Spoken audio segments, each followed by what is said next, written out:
Buenos días a todos. Este es el video número 20 de la serie de videos de la parte práctica del curso ICP UNLAM 2022. En el video de hoy les voy a comentar de complejidad computacional un poco y de estructuras de datos estándar de C++, de las que están en la STL, Standard Template Library. Bueno, primero hablemos de complejidad computacional, que este es un tema clave, así que este es un tema fundamentalmente teórico. Les recomiendo ir al menos a leer las diapos o si pueden y tienen tiempo de ir a escuchar la clase grabada que quedó de este tema, porque este es un tema muy importante y que es transversal a toda la programación competitiva y también les va a servir para programa avanzada, sépanlo. Y para la vida en general, porque es un tema recurrente en ciencias de la computación y en ingeniería y demás. Básicamente, lo que busca complejidad computacional es describir la cantidad de operaciones que vamos a hacer como función del tamaño del input. Nosotros tenemos un input, por ejemplo, un vector que tiene n elementos. Y eso tiene un tamaño que vamos a pensar que es n justamente. Y queremos ver la cantidad de operaciones que va a hacer nuestro programa, de operaciones atómicas que va a hacer nuestro programa, como función de n. Como lo que nos interesa es una especie de orden de magnitud y porque tiene mejores propiedades teóricas, las constantes que estén sumando, que estén multiplicando se desprecian. Así que n, 2n, 10n es lo mismo y por tanto, no sé, n más n queda lo mismo que 2n, queda lo mismo que n. Sumar se convierte en tomar el máximo, etc. Y esta es la particularidad de complejidad computacional. Así que los tipos que existen de complejidades, por ejemplo, los vamos a anotar con la letra O. Y uno podría pensar que existen cosas como O1, esto es constante. ¿Qué quiere decir eso? Que independientemente del tamaño del input va a tomar el mismo tiempo. O de log n es una usual. Como fíjense que cambiar de base el logaritmo es un producto y las constantes multiplicando se ignoran, todos los logaritmos son iguales. O de n, o de n cuadrado, o de 2 a la n. Y esto sería constante, logarítmico, lineal, cuadrático y exponencial. Acá las bases sí importan, así que esto no es lo mismo que 3 a la n, pero esto es lo mismo independientemente de cualquier base. Y obviamente esto tampoco es lo mismo que en el cubo.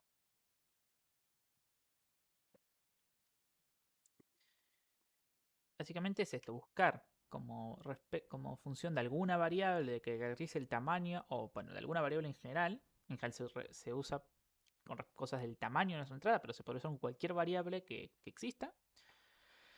Describe la cantidad de operaciones que va a hacer nuestro programa como función de esa variable o de ese conjunto de variables. Por ejemplo, yo podría hacer uno de n por m en algún caso. Supongamos que yo quiero multiplicar polinomios de grado n y de grado m, y la forma usual sería O de n por m. La óptima es O de... Supongamos que los dos son de tamaño n y si no rellenamos, n log n. Y eso se llama FFT. Pero eso es un tema mucho más avanzado. Pero la forma usual que haríamos es n por m. Por ejemplo, estos son ejemplos de complejidades computacionales que existen. Para ver más en profundidad y ver más ejemplos y cómo se puede utilizar más, vean el video teórico. Lo único importante para agregar es que en general, en un segundo, aunque obviamente no todas las operaciones consumen lo mismo, por ejemplo, una suma es un poco más pesada, es más, perdón, más ligera que un cociente, y no es lo mismo un cociente donde el divisor es constante que donde el divisor es variable, y etc. Pero lo usual es que son entre 100 y 400 millones de operaciones por segundo lo que vamos a poder realizar.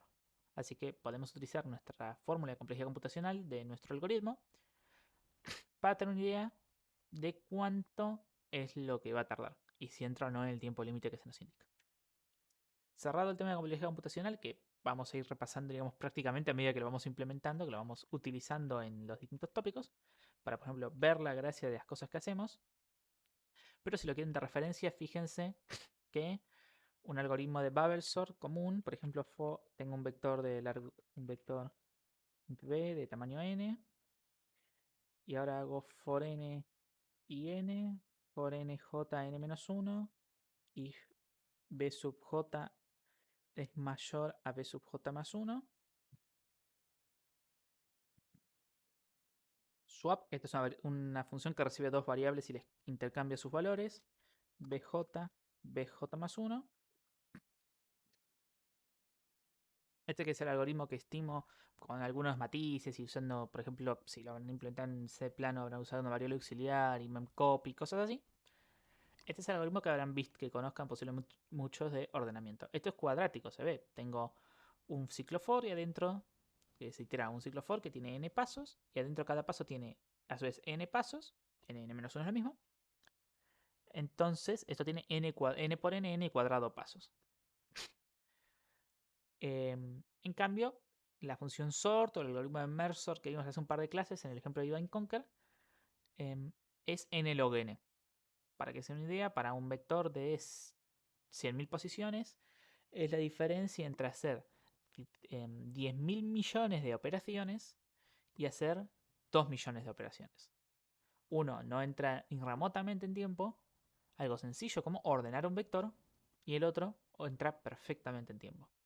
Eso para que se den una idea de lo útil que es saber complejidad computacional y de lo potente que es la función sort de C++, de lo práctica que es. Obviamente la función sort de cualquier lenguaje está implementada de la forma eficiente. Ninguna implementa bubble sort. O sea, bubble sort tendrá alguna virtud teórica y es sencillo de explicar, pero no se usa realmente porque no es eficiente de ninguna manera.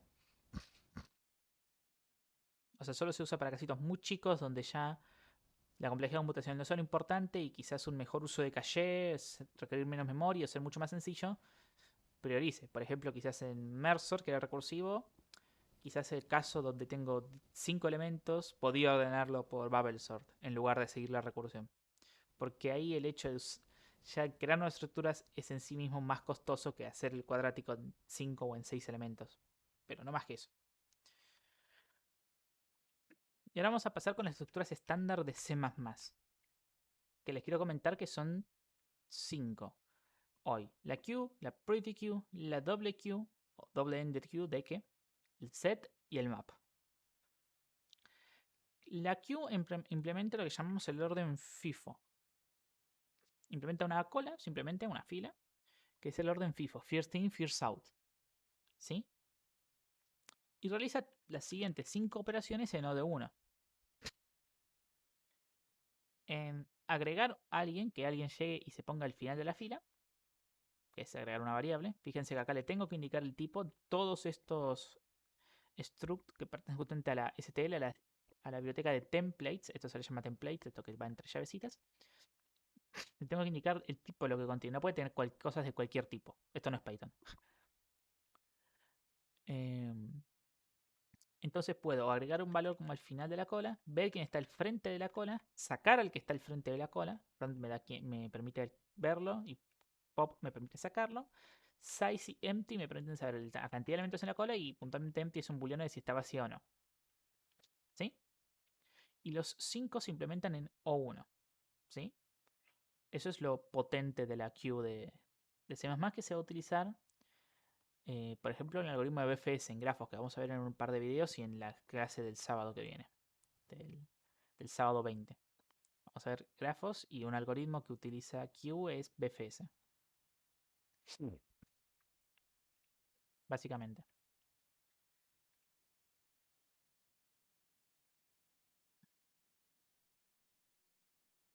Todo esto está explicado con más profundidad, más detalle y con más ejemplos en la teórica, en la clase principal, quiero decir. Me sale decir la teórica, perdón. Análogo a esto está la cola de prioridad, que en lugar de priorizar el orden de llegada, le asigna una prioridad a cada elemento. Trabaja con la... Piensa, bueno, en lugar de tener una cola donde simplemente la gente llega y espera y es atendida y bla, bla, bla, digo, bueno, ahora la gente tiene prioridad, hay gente más importante que otra. No sé, pensemos en embarazadas, personas mayores, etcétera. Para el ejemplo, si lo imaginamos como una fila, pensemos por qué alguien tendría prioridad en una fila. Y bueno, y acá entonces dice, bueno, entonces yo en cada paso no quiero el de los que quedan, el que llegó primero, sino de los que quedan el que tenga mayor prioridad. Y la prioridad en este caso es quién es el mayor. De nuevo utilice el comparador menor para ordenar los elementos internamente a ver si obtiene el mayor. Si yo quisiera en lugar de obtener el mayor obtener el menor, podría, si es un comparador personalizado, invertir su significado. O sea que el que yo le paso como menor se en realidad un operador mayor. Si es por ejemplo un int, guardarlo negado o cosas así. O puedo hacer esto. Int, vector int, greater int. Esto es la forma en la que yo le indico que básicamente utilice el comparador mayor, que es el greater, como un menor. Habría que ponerse un poco en sintaxis sensible de C++ para entender qué significa esto que le estoy diciendo. Pero lo importante es que con esta forma de escribirlo, hago que me dé cada paso el menor de los que le quedan y no el mayor. E implementa estas tres funciones en O del log del tamaño de ese momento de la priority queue. Agregar a alguien, o sea, hacer un push. Bueno, este no, este es O1. Ver quién es el mejor. Que ahora en lugar de llamarlo front lo llama top. Esto es O1, pero agregar. Hacer push y pop.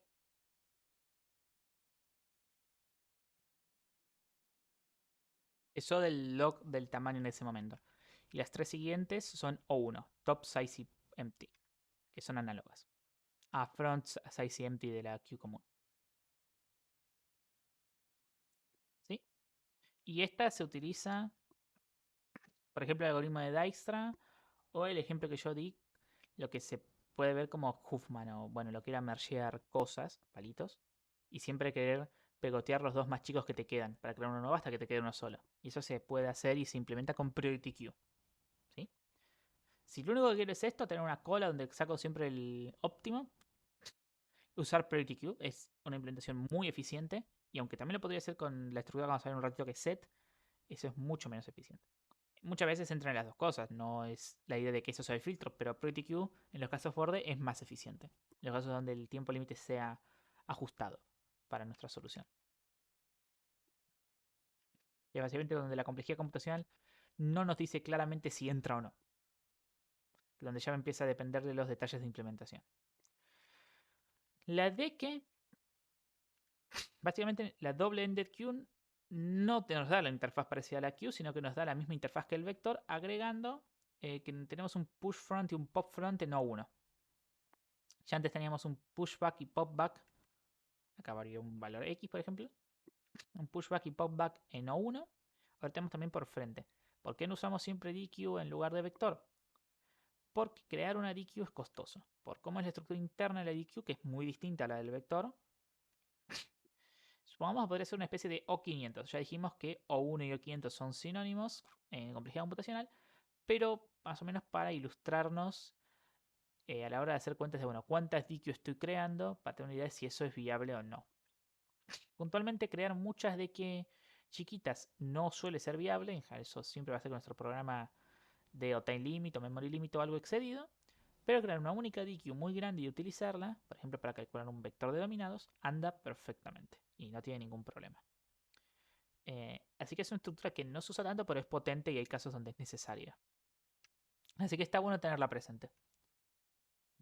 No comento más en detalle porque, por ejemplo, estas dos no son iterables, es el priority queue y el queue, y ni puedo ordenarlas con sort, ni puedo hacerle cosas raras. Deke, por contrario, es completamente análogo a vector y todo lo que podía hacer vector lo puedo hacer con Deke. Más estas dos cositas. Pero con este costo extra que hay que crearlo es muy caro. La siguiente función que voy a tener es el set. ¿Sí? El set que modela un conjunto, justamente.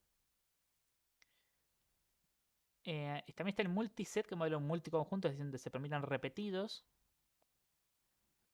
Pero bueno, el set no se admiten repetidos. Así que si yo quiero guardar un elemento que ya existe, no me lo va a guardar. Y tengo el set por su representación interna, lo único que me pide es que este tipo de datos tenga un comparador. Al igual que me pide la priority queue. Y a diferencia de lo que me piden la queue y la DQ, que no me piden nada. Tiene la función de insert, que me permite insertar, o sea, me permite agregar un elemento del conjunto, si ya existía no hace nada. La función de erase, que me permite borrar un elemento del conjunto, si no existe no hace nada. En los multiconjuntos, los multisets, erase x borra todas las apariciones, y si yo quiero borrar una sola, tengo que hacer erase msfind x, básicamente. Porque bueno, recuerden que vimos los iteradores, bueno, msfind nos da un iterador a la posición de x, si es que existe. Y entonces quiero que borre específicamente ese iterador y no todos los valores de x. S.count de x me da la cantidad de apariciones de x, que va a ser 0 o 1, y en ms tiene más gracia. Todo esto es O de log del tamaño en ese momento. Acá tengo que agregar en el ms la cantidad de apariciones de x, la complejidad. Esta es otra forma de ver si existe o no el elemento. Esto siempre es log. Y esto es O1. Esto me permite iterar los elementos de S, como los iteraría en un vector. Los accedo en orden y los accedo en O del tamaño de S. No hay ningún log agregado. Los accedo en orden porque internamente lo representa en orden el set. Me da esa propiedad, esa particularidad que es un... No lo dice en el nombre, pero es un set ordenado. Por eso sí existe el unordered set, que por dentro es una estructura radicalmente distinta. Esto por dentro es un árbol binario de búsqueda autobalanceado, una BBA, que es similar al árbol que ven en la materia, en Progress segundo. Y el unordered set es una tabla hash. Detalles anecdóticos iguales son. Lo importante es que sepan que la estructura existe y me ofrece estas cosas. Me ofrece un insert, un erase, un count, un find, bla bla bla en log n. En log del tamaño del set en ese momento. Y un recorrido en O del tamaño en ese momento. Sin un costo adicional. Y puedo modificarlas y todo. Igual no es recomendable porque corre el riesgo de romper la estructura interna del set haciendo eso. Así que no es tan recomendable modificarlas. Y luego tengo el map. El map es parecido al set y también por dentro es una BBA. Y tiene su variante unordered que es una hash table. Pero bueno, ¿qué es concretamente el map? El map es como un vector generalizado en el sentido de que me permite usar cualquier tipo de datos como índice. Fíjense que acá le pasé dos tipos de datos. Porque el tipo de dato va a ser el índice y el tipo de dato va a ser el valor. Al índice lo llama key, clave, llave. Acá puedo usar el operador corchetes. Cuando digo erase, por ejemplo, borra el valor asociado a esta llave. Y lo mismo pasaría si existe el multimap, que ya no tiene acceso con corchetes. Es un poco más tricky, no lo uso mucho. No recuerdo haber usado multimap. Multiset alguna vez, pero multimap no, así que no vale la pena comentarlo mucho. El count detecta la cantidad de llaves, de veces que eso aparece como llave. El size el empty. Y esto me permite recorrer M con la particularidad de que va a ser un pair, este pair, que me escribo acá. Int, string, por ejemplo.